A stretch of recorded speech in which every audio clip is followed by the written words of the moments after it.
Jesus stepped into a boat. He went over to the other side of the lake and came to his own town. Some men brought to him a man who could not walk. He was lying on a mat. Jesus saw that they had faith, so he said to the man, "Don't lose hope, son. Your sins are forgiven." Then some teachers of the law said to themselves, "This fellow is saying a very evil thing." Jesus knew what they were thinking, so he said, "Why do you have evil thoughts in your hearts? Is it easier to say, 'Your sins are forgiven,' or to say, 'Get up and walk'? But I want you to know that the Son of Man has authority on earth to forgive sins." So he spoke to the man who could not walk. "Get up," he said. "Take your mat and go home."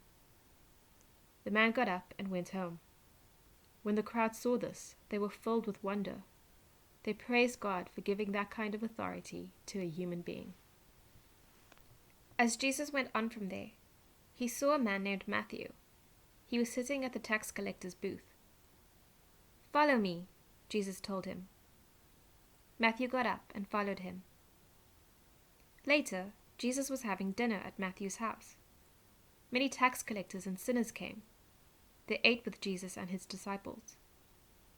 The Pharisees saw this, so they asked the disciples, "Why does your teacher eat with tax collectors and sinners?" Jesus heard this, so he said, "Those who are healthy don't need a doctor. Sick people do.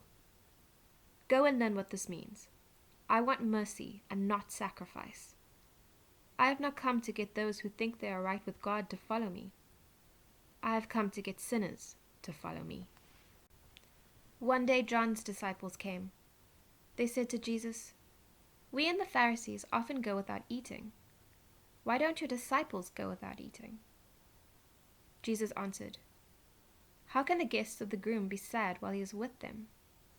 The time will come when the groom will be taken away from them. Then they will fast. People don't sew a patch of new cloth on old clothes.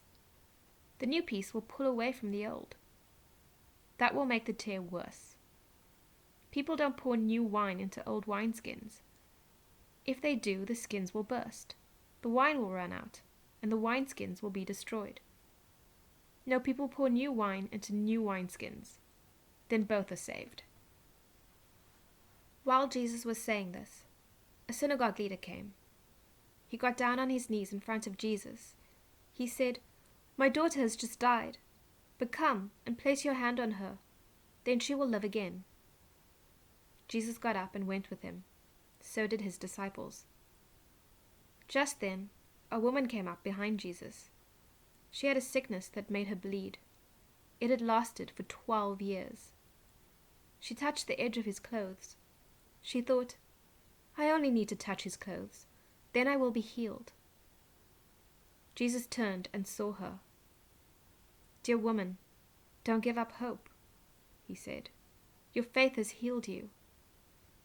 The woman was healed at that moment. When Jesus entered the synagogue leader's house, he saw the noisy crowd and people playing flutes. He said, "Go away. The girl is not dead. She is sleeping." But they laughed at him. After the crowd had been sent outside, Jesus went in. He took the girl by the hand and she got up. News about what Jesus had done spread all over that area. As Jesus went on from there, 2 blind men followed him. They called out, "Have mercy on us, Son of David." When Jesus went indoors, the blind men came to him.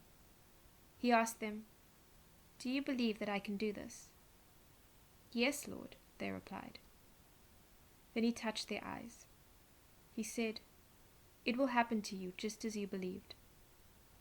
They could now see again. Jesus strongly warned them, "Be sure that no one knows about this."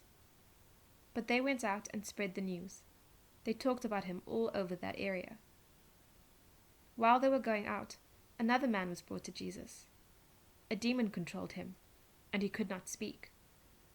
When the demon was driven out, the man spoke. The crowd was amazed. They said, "Nothing like this has ever been seen in Israel." But the Pharisees said, "He drives out demons by the power of the prince of demons." Jesus went through all the towns and villages.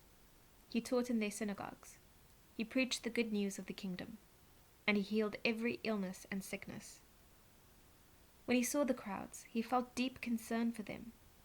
They were treated badly and were helpless, like sheep without a shepherd. Then Jesus said to his disciples, "The harvest is huge, but there are only a few workers. So ask the Lord of the harvest to send workers out into his harvest field."